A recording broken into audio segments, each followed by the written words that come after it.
是。啊。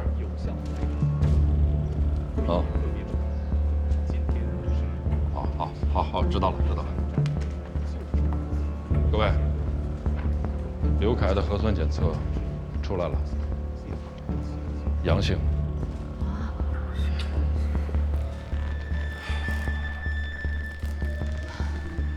小三，你把流调的情况说一下吧。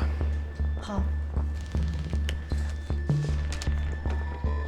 是这样啊，刘凯的妻子叫孙雪丽，孙雪丽呢是在金汇商场的化妆品专柜工作。1月21号发病，23号在地坛医院确诊，自述没有食用或者接触过野生动物，近期呢也没有外出旅行，也没有武汉的流行病学史，也没有接触过类似的确诊病例或者是疑似病例。她丈夫刘凯比孙雪丽发病晚了2天，所以很有可能孙雪丽是在商场被传染上的，回到家之后又将这个病传染给了丈夫。孙雪丽密切接触者排查出多少？春节前这段时间是购物高峰期，每天进出商场大概会有几千人次，基本上没有人戴口罩，也没有进行手部的消毒措施，算是零防护的暴露状态。再加上孙雪丽上班的柜台是在商场的1层，那么她这2天的密接大概会有上万人。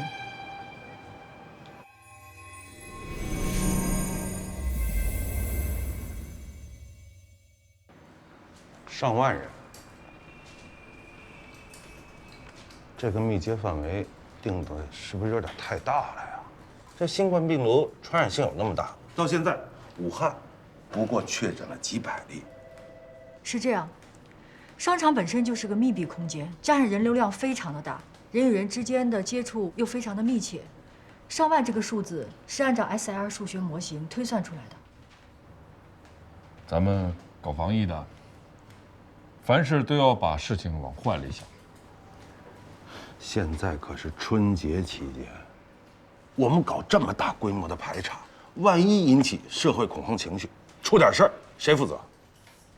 还是要慎重。如果不及时排查，这个病扩散开，那后果会更严重。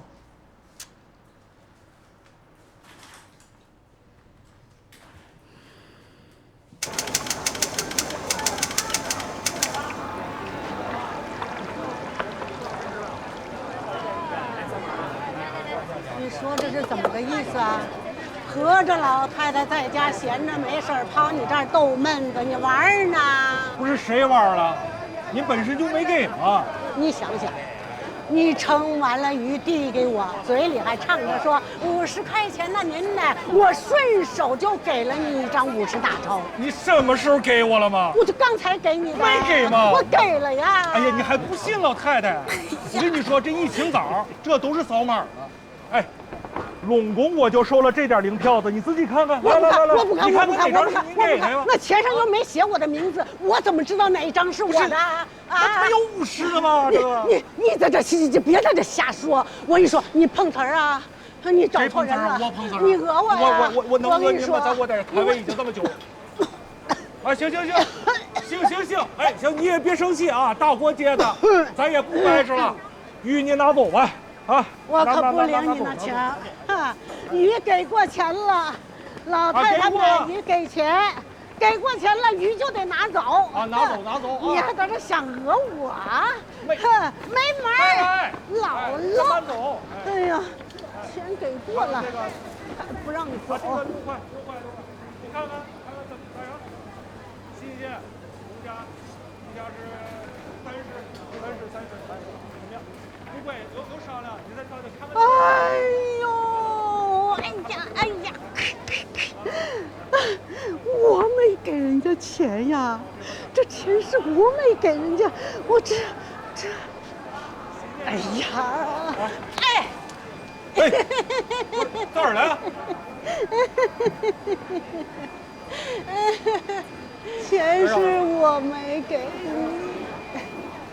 这钱是我没。对不起。哎，没事，没事，我忙起来也经常给忙了。哎，老太太，我没碰啊，我没碰，救人啊！从现在掌握的情况看，金汇广场应该是一起聚集性感染。现在有2个问题马上要落实，第一是要查清传染源，建立起流行病学联系；第二就是要阻断病毒扩散。首先要把商场的所有工作人员都集中隔离，然后从1月15号到今天，所有到过商场的流动人口，全都排查一遍。主任，那这就得涉及2、3万人呢。这个口子堵不住，威胁的就是全市2100万人。是。那这事儿是不是要上报市疾控中心指挥部啊？马上报。再建议一下，能不能发动企事业单位和街道居委会，还有电视、广播、微信公众号进行宣传，动员这时间内跟金汇商场有接触史的居民主动报告，尽早的采取居家隔离的观察措施。好，马上通知大家过来开会。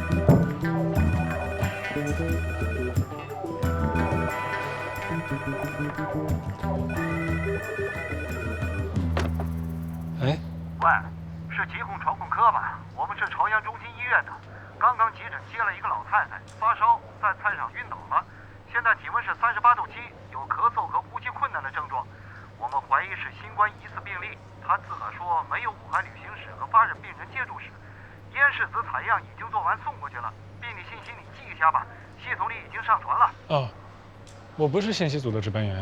啊，你不是值班员，你接什么电话呀？我刚才在旁边换水，电话响了，值班员也不在。那你不早说。您放心吧，电话已经录音了。你到底干什么的？哎喂，不好意思啊，我是值班员，刚刚是科里的实习生，有什么事儿您跟我说吧。哦好，您稍等。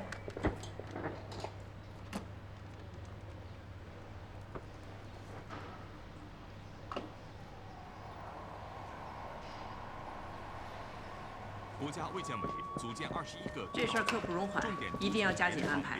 我明白。小陆，你来干什么？知道复印了吗？水换了吗？啊，哦，行，那你走吧，这儿没你事儿了。走啊！你是不是有什么事儿？你说呀。有一个疑似病例叫蒋云英，65岁，体温是38度7，有咳嗽和呼吸困难的症状。这事儿你怎么知道的？刚才那个值班员不在，我接的电话。小陆，来一下，是这个吗？对。主任，看一下，蒋云英。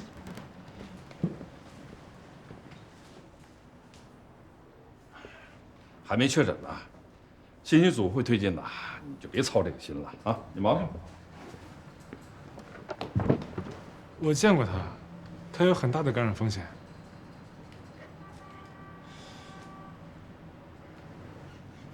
你怎么知道他风险很高啊？你能不能说的再具体点儿？17号确诊病例，去超市的监控视频里他就出现过。不可能！17号病例的密接我们都已经隔离了，一个都没落下。再说了，这监控里头人多了去了，你看一遍你就能记得住？嗯。视频能调出来？我正调呢，主任。17号病例去过2次超市，时间都比较长。你说的是1月19号上午那回，10点47分左右。快到了。在这儿。你说的是后颈穿羽绒服这个老太太？嗯。啊，主任，就这个穿黑羽绒服的。 17号病例在这儿，老太太在这儿，俩人隔着8丈远呢。哎，买完东西就各自回家了，他们能有接触啊？他俩有接触，只是监控没拍到。你越说越离谱了，你小子开了天眼了，那监控没拍到，你能看得到？他俩都去了洗手间，在那边可能有接触。证据呢？这有一指示牌，他俩都是从这边往这儿去的。 这边只有洗手间。他说的没错，这个超市我也去过，出口在另外一个方向。如果都是往这边走的话，确实只有洗手间，没有别的地方。我看啊，老太太的核酸检测没出来之前，这些都是推测，站不住脚的。科长说了，做预防的凡事都要往坏处想。我觉得这个小鹿的发现还是蛮重要的。我建议咱们就不要等这个检测结果了，就抓紧时间对这个疑似病例进行流调。主任，现在真正火烧眉毛的是金汇商场。你看这科里头现在人手这么紧缺，一个人掰着2个人都不够使。小鹿不是空着吗？我们科长说我不适合做流调，我只适合打印文件跟泡方便面。好小子啊，当着主任的面告我的状是吧？行了行了，抓紧时间啊！我觉得，既然是小鹿发现这个线索，就交给他来办。在科里再选择一个有经验的搭档，跟他一块儿去。老兵带新人嘛，沟通技巧都是锻炼出来的。你们谁去啊？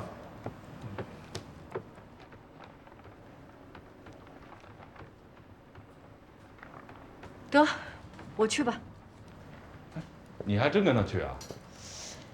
主任放心，保证完成任务。走吧。面面该泡好了。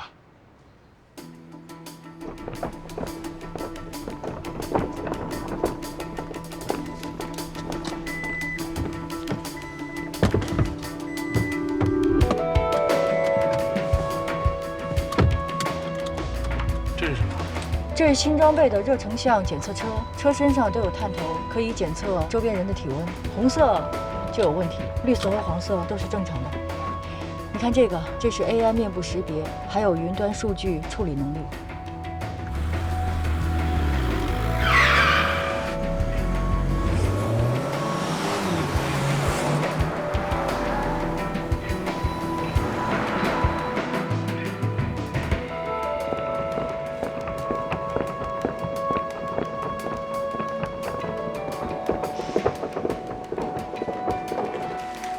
等会儿到了里边，你就负责认真的记录，询问病例的事我来。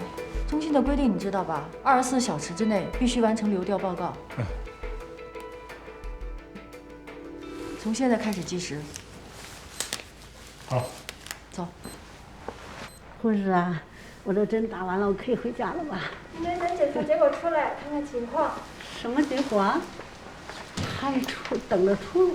阿姨，您好，请问您是叫蒋玉英吧？我们是市疾控的流调员。哪儿的？市疾病预防控制中心。哦，我知道了。你们不就是那个给狗办证的吗？我们家没养狗，你跟我调查啥呀？除了那些，我们还负责传染病的预防和控制。我想请您帮我回忆一下，您是从哪天开始出现发热、咳嗽这些症状的？我没得传染病，我就是感冒上火了。您帮我好好想想，大概是从什么时候开始你有这些症状？前几天吧，我哪能记住这呀？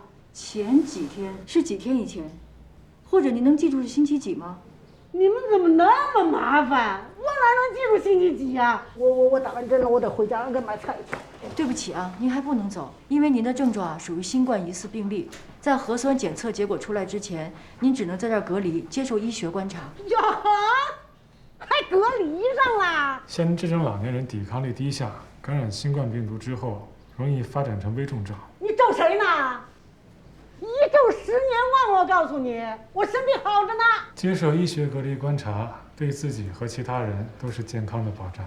我跟你说，我是病人，我不是犯人，我不是犯人。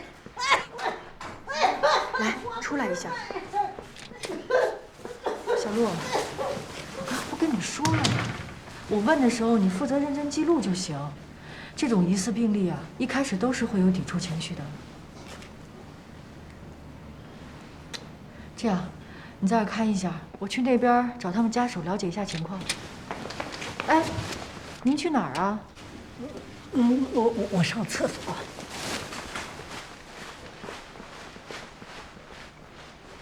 看一下啊。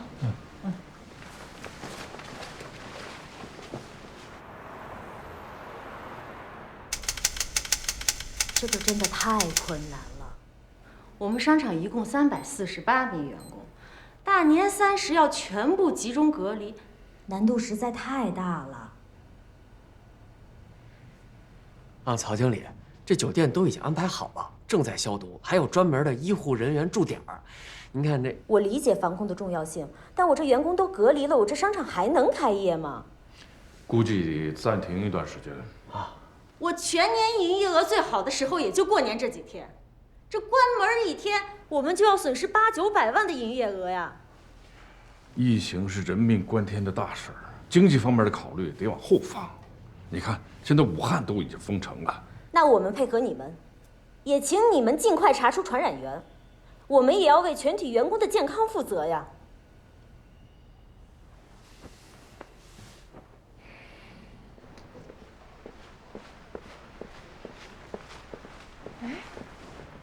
蒋云英呢？还没回来呢。这么久还没回来？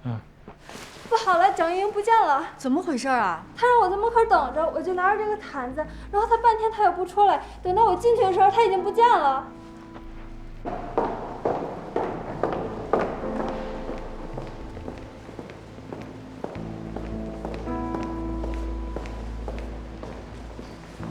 没找到，哪儿都找过了，没有啊。这就是刚才那位阿姨留下的联系方式。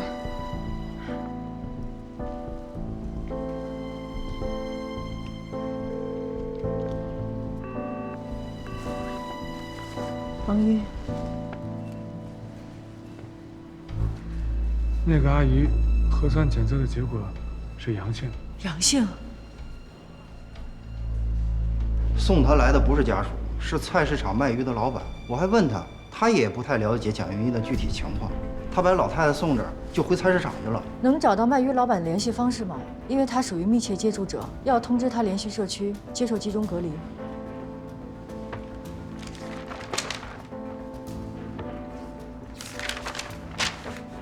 这个，我现在担心老太太要是回家了可怎么办呀？这大过年的，要是把一家子都传染的话，那可就坏了。报警。报警？警察能管这种事儿吗？是啊，我怎么把联防联控这茬给忘了？你们谁报的警？是我。您是？报警什么事儿？您是警察吗？怎么？看着不像啊，合着我这出警快还成毛病了。长步桥派出所张某，看清楚了。孟哥，怎么下手又这么重啊？拒捕反抗，抢人家小姑娘包，正好被我碰上了。刚给您过来处理一下，头又给了我一任务，你给捎回所里去吧。得，那你忙着去吧。走。说说吧，怎么回事？金汇商场的一件事情。市里很重视，咱们市疾控的同志要把这事情的来龙去脉搞清楚，拿出一个准确的调查结果，我们下一步的防控工作才能有效的推进。各位领导，在调查结果还没有出来之前，我有个不情之请。柯辉啊，有什么想法就直说。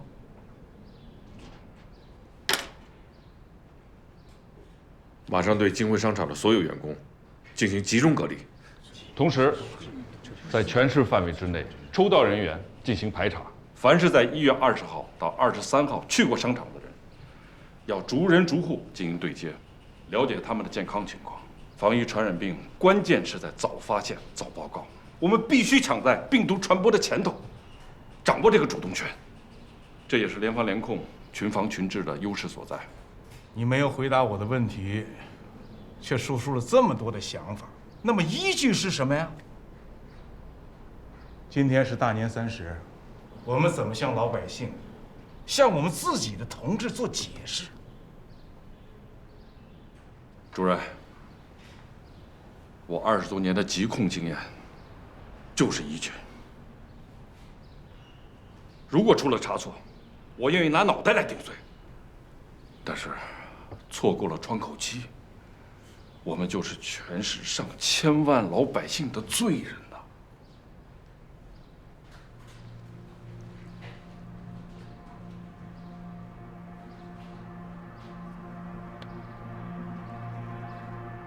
我相信老董在专业上的判断，错了，我愿意跟他一起承担责任。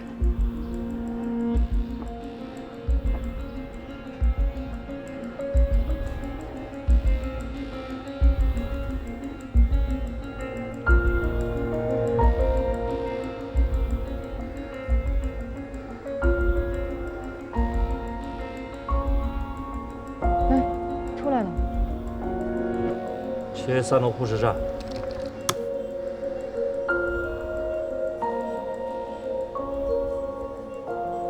看看1楼大厅西边那个电梯口。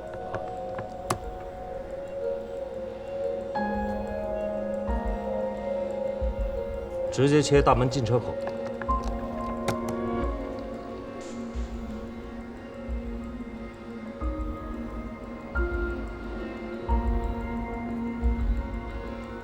能不能联系一下交警部门，查一下这辆黑摩的？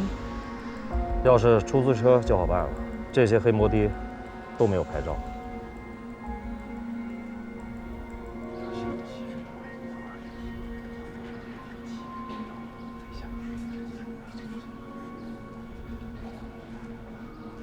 这样吧，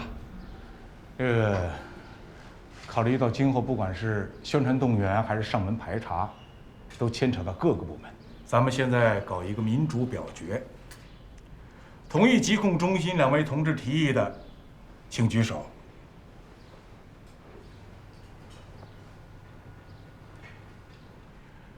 现在是7比2。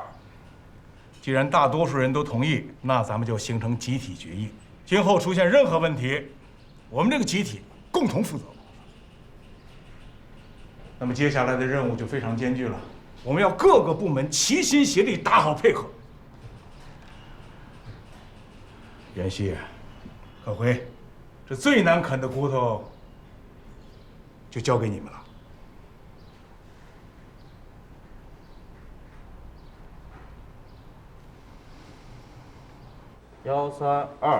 1320318，好嘞，谢谢哥们儿，哪天有时间去啊？身份证上这个地址啊，老太太搬走好几年了，房子里现在住的是租户。租户有没有可能知道老太太现在的住址呢？不清楚，租户只知道老伴儿的电话，平时房租都打到他卡上。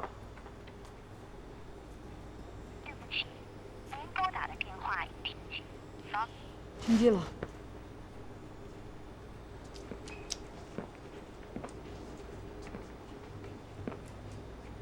要不，你们再等等，反正老太太生这病，肯定还得回医院。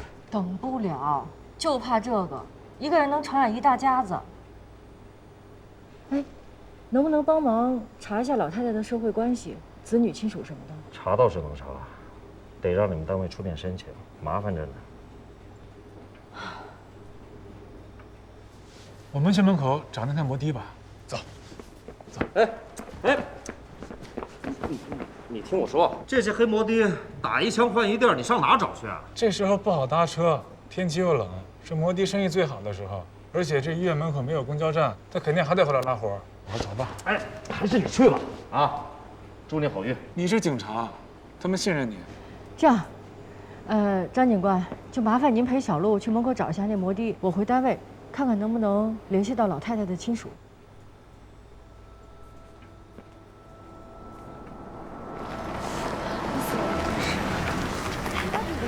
来了吧，董事长吗？您好。我以前采访过您，金汇商场发生聚集性疫情，这个消息属实吗？我是天天新闻的。金汇商场现在有几名确诊病例啊？是外地输入还是本地感染的吗？是，董科长，你回答一下。现在好多医院的发热门诊都在排队，请问这跟金汇商场的疫情有没有关系呢？市长，您说一下吧。董科长，你回答一下。董科长，董科长，没问题。科长，又确诊了一例，也是金汇商场的售货员。说说具体情况。她叫李梦，和孙雪丽都在商场1层上班，只是不是一个售货区，她是女鞋专柜的。哦，据说她上周去外地进货了，目前就了解这些情况。进货了？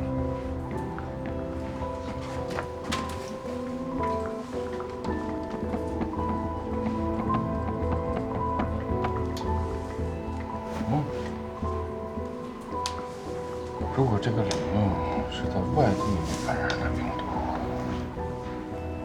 那他回来之后去商场上班的时候跟孙雪丽有过接触，传染给了他。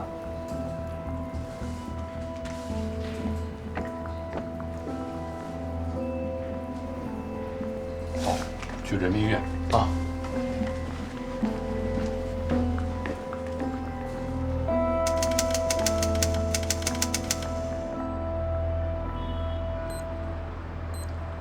哎，我看现在武汉也就几百例，你们怎么紧张成这样？一个老太太又揪着不放。新冠病毒进入人体细胞的受体与 SARS 一样，都是 ACE2。哎，说点能听懂的。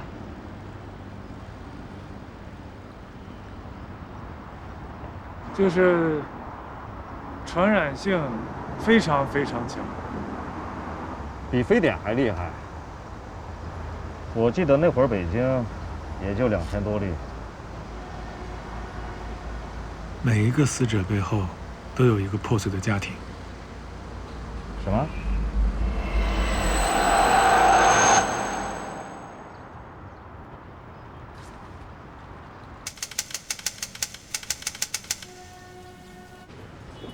他的情况比较严重，血氧最低的时候只有75%，我差点就给他上呼吸机了。李梦你好，我是市疾控中心传控科的，想和你了解一下，你认识孙雪丽吧？那这段时间，你跟她有没有过接触？比如一起吃饭、一起聊天什么的？没有，我跟他不是很熟。那有没有过和她一起坐过电梯？或者上班下班打过招呼、见过面什么？没有。你再仔细想一想，这件事情很重要，他也确诊了，所以我们要搞清楚病毒传播的过程。我上次见的是在圣诞节，但是我们没有说话。好吧，再想起什么，你可以随时和医生、护士说。安静治疗，相信一定会好起来的。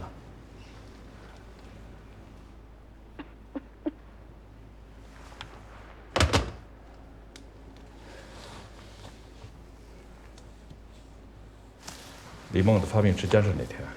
他是昨天早上1月23号。1月23号。孙雪丽是1月21号发病的。那如果说是李梦传染给她的，从流行病学联系上说不通啊。科长，您的意思是说传染给孙雪丽的另有其人，只不过我们还没发现？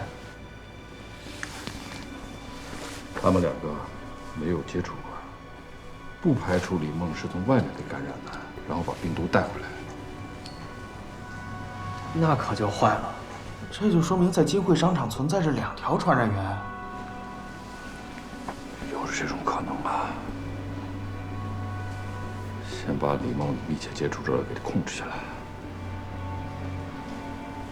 情况变得越来越复杂了。咱们也撤吧，别在这儿大眼瞪小眼，灌一肚子稀里哗啦。罗弟还没找着呢。我说你还真以为这瞎猫能碰上死耗子？再不走就冻成冰块了。我不冷。我说你小子还挺倔啊。这样吧，我先回所里看看别的监控，能不能找一些线索。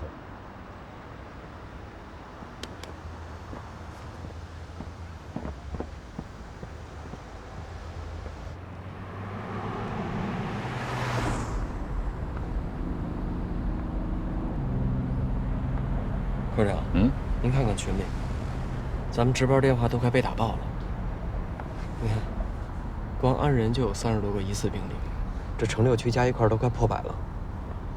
这里面如果有1/4是阳性，那今天就是疫情以来确诊最多的一天。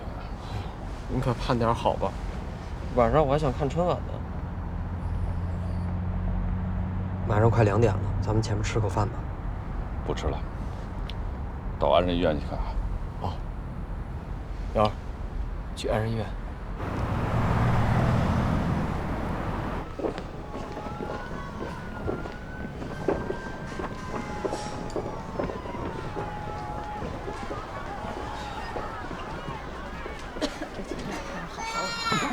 护士，行了，给我看 CT 啊！我们家老人还发着烧呢，我到这都2个半小时了。你说要真出点什么情况，你们负点这个责任吗？哎呀，对不起啊，让你们久等了。这为了避免交叉感染 ，CT 拍片是要比平时慢一点的，但这真的是我们最快的速度了。我们影像科的其他同事已经在赶过来路上了，体谅体谅。大家听我说，大家听我说啊，春节医生也要放假嘛，互相体谅一下。另外啊，市2院和市人民医院那边病人少，急得着急的要检查的话，可以到那边去。另外啊，大家可以关注我们的市疾控中心的公众号，那边有各大医院发热门诊的情况，好不好？有什么事情可以找他，有什么事情可以找他。这个东西啊，我们疾控中心的公众号有所有医院的信息，大家可以最快速度可以查到。你怎么来了呀？这大过节的还给你排班啊？回头找你们主任算账。他眼里还有没有这个老班长？我又没管，这是我自愿申请来的。人家我们科的周大夫春节放假都放弃了。你加班让你妈一个人在家吃饭呢？你以前不也没回吗？她都习惯了。你怎么不穿防护服啊？这么多病人，科里没存货，周大夫他们一天也只配了1趟呢。哦，爸，我听说金汇商场感染了好几个，还有病危的，这大家都害怕，感冒发烧的全来了。你就不要传小道消息了，把自己的防护做好。你们要是能查清楚，这小道消息自然就没了。现在把衣服换上。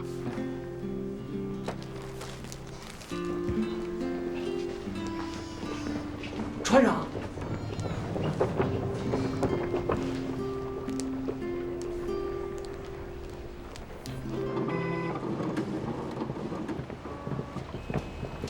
老陈，哎，输掉的情况怎么样？啊，问了30多个人，这个新增的疑似病例里头啊，确实有去过金汇商场的，可能是心里有恐慌情绪吧，拒绝配合我们的工作，这家属也都拦着。只要是最近去过的，一定要问清楚他们的情况。哎，什么时候去的？去过哪个楼层？接触过哪些人员？一定问清楚。科长，哎，江灿，啊，小杨云的流调做完了吗？他从医院跑了。您别着急，我正想办法联系他家人呢。怎么能让他给跑了呢？他可是确诊的呀！对不起啊，是我的责任。你说你们这是，你们这等于放走了一颗定时炸弹。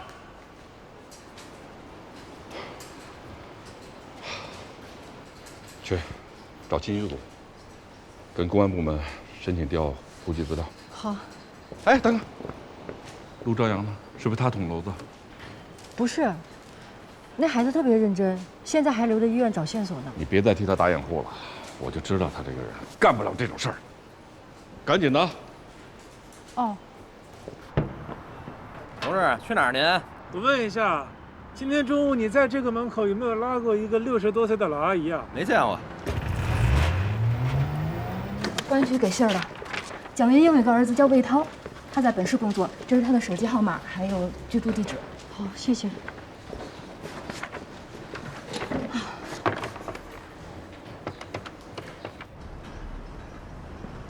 哎，这才是解决问题的思路嘛，对不对？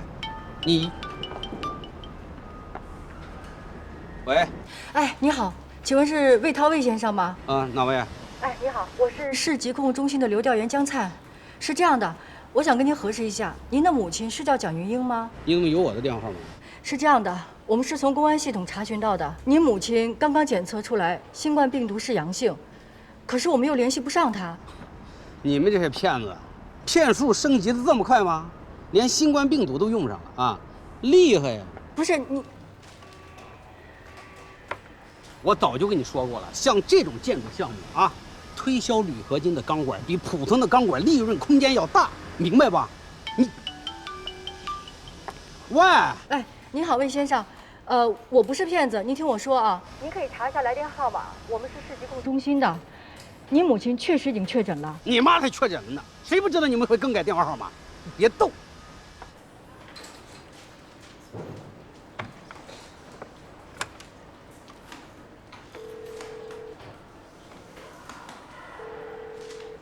要不你给他儿子社区打个电话，让他们通知一下。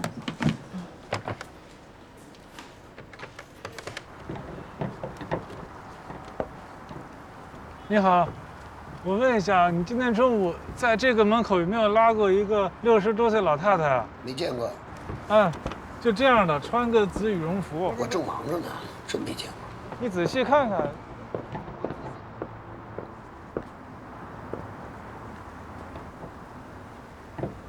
你怎么不戴口罩啊？那么烦人了，我戴不戴口罩关你什么事儿啊？现在疫情期间，这新冠病毒通过飞沫传播，你戴个口罩才能预防一点。我这一天没拉着活，够烦的了，你还来？哎，你这人什么态度啊？你是？我跟你说，这可是我们的疾控人员，疫情期间你是有义务配合疾控人员了解情况的。你要再这么横，我可报警了。哎，你得戴口罩啊。赶紧戴上。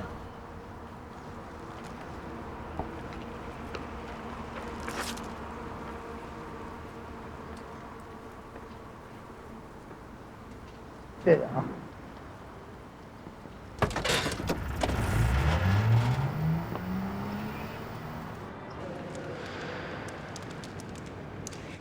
老太太儿子找到了，正通过社区跟他取得联系呢，应该一会儿就有消息了。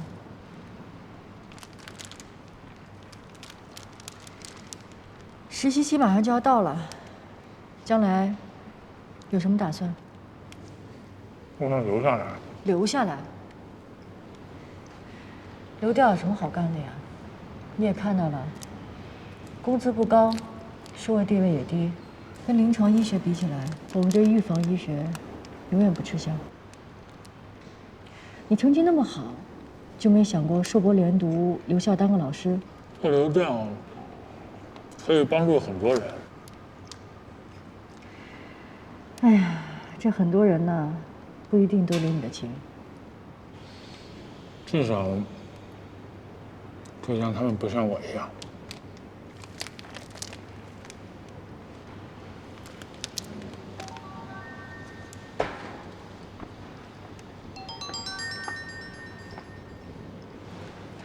喂，我是蒋云英家找到了。我回去一琢磨，要是真像你们说的，这病毒一传十，十传百，这事儿还真挺大的。我们头亲自去协调，通过监控找到这个司机。后来我给他打电话，他说老太太住在双榆北里，当时是给送到了单元门口。还有多久能到？5、6分钟吧。这个题。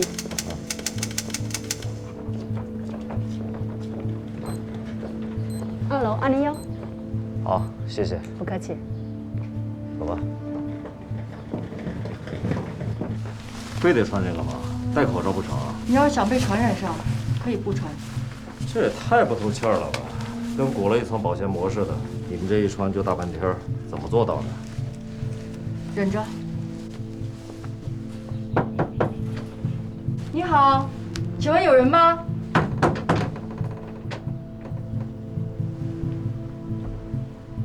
嗯？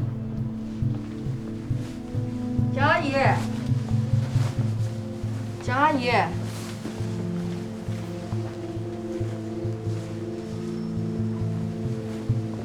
蒋阿姨，您在家吗？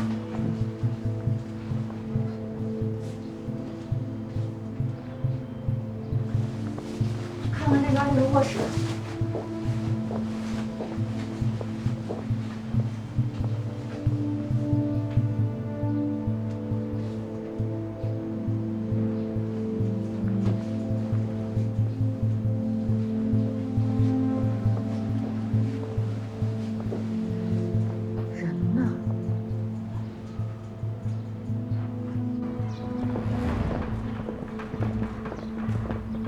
来，好走。看过了。这边没有，那边。前面吧，那边没看。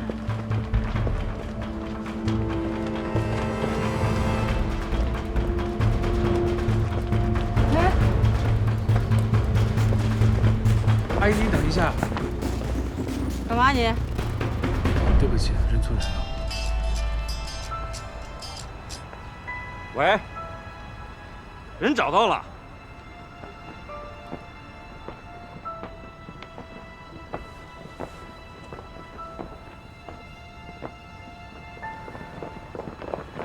小王，等等，蒋阿姨在小区门口等她儿子一家回来，一直没等着。